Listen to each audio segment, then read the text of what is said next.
নমস্কার। এন বাংলা সংবাদে আপনাদের সকলকে স্বাগত। ইরানকে 48 ঘন্টা টাইমলাইন বেঁধে দিল আমেরিকা।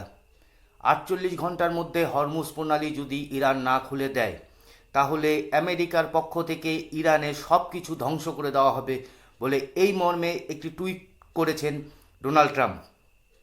অপরদিকে ইরানের শক্তিশালী এয়ার ডিফেন্সের দ্বারাই আমেরিকার সবচেয়ে উন্নত F-35 যুদ্ধ বিমানকে মাঝ আকাশেই ধ্বংস করে দেওয়া হয়েছে এবং এই যুদ্ধ বিমানে অবস্থিত দুজন পাইলটের মধ্যে একজন পাইলটকে খুঁজে পাওয়া হয়েছে এবং আরেকজন পাইলটকে এখন পর্যন্ত খুঁজে পাওয়া যায়নি। সেই পাইলটদেরকে খোঁজার কাজে আসা আমেরিকার দুটি হেলিকপ্টারের উপরও ইরানের পক্ষ থেকে গুলি চালানো হয়, কোনোভাবে সেই হেলিকপ্টার দুটি বেঁচে ফেরে। এমনত পরিস্থিতিতে যদি 48 ঘন্টার মধ্যে ইরান হরমুজ প্রণালী উন্মুক্ত না করে, তাহলে আমেরিকার পক্ষ থেকে ইরানের ওপর পরমাণু হামলা সুদ্ধা করা হবে বলে এরকমও ঘোষণা দেওয়া হয়েছে।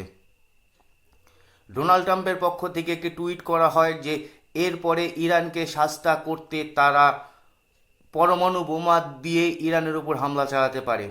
এটি অফিসিয়ালি আমেরিকার আর্মির তরফ থেকে এই টুইটটিকে প্রকাশ করা হয়েছে। অর্থাৎ এমনতো অবস্থায় যুদ্ধ এমন একটি জায়গায় পৌঁছে গেছে যে এখানে না ইরান দমছে না আমেরিকা দমছে।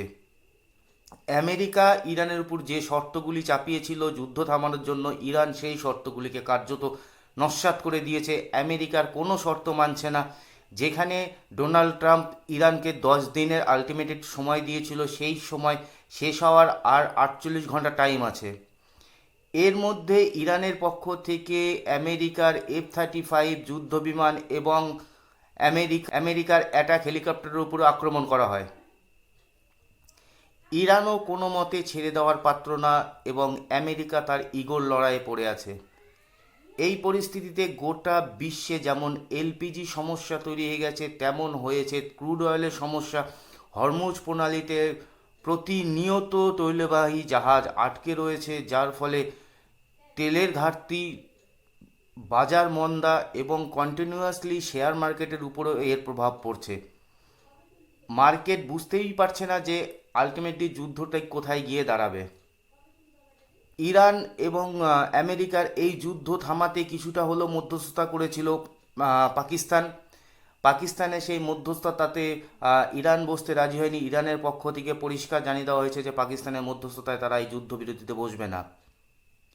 আমেরিকা ইরানের এই যুদ্ধ থামাতে ইরানকে 15টি শর্ত দিয়েছে। অর্থাৎ আমেরিকায় যুদ্ধ শুরু করেছে এবং আমেরিকায় ইরানের যুদ্ধ থামাতে ইরানকে 15টি শর্ত চাপিয়েছে।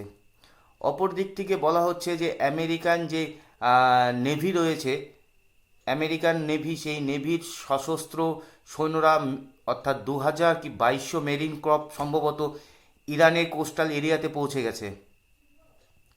আমেরিকা যদি সরাসরি ইরানের ওপর এখন গ্রাউন্ড ফোর্স দিয়ে হামলা করে, সেইখানে ইরানের পক্ষ থেকেও জানানো হয়েছে যদি আমেরিকা তাদের উপর গ্রাউন্ড ফোর্স দিয়ে হামলা করে, ইরানের গ্রাউন্ড ফোর্সও সম্পূর্ণভাবে তৈরি রয়েছে আমেরিকাকে এই জবাব দেওয়ার জন্য। আপাতত দৃষ্টিতে একটা জিনিসই পরিষ্কার বোঝা যাচ্ছে যে এই যুদ্ধ আরও দীর্ঘায়িত এবং লম্বা যুদ্ধ হতে চলেছে।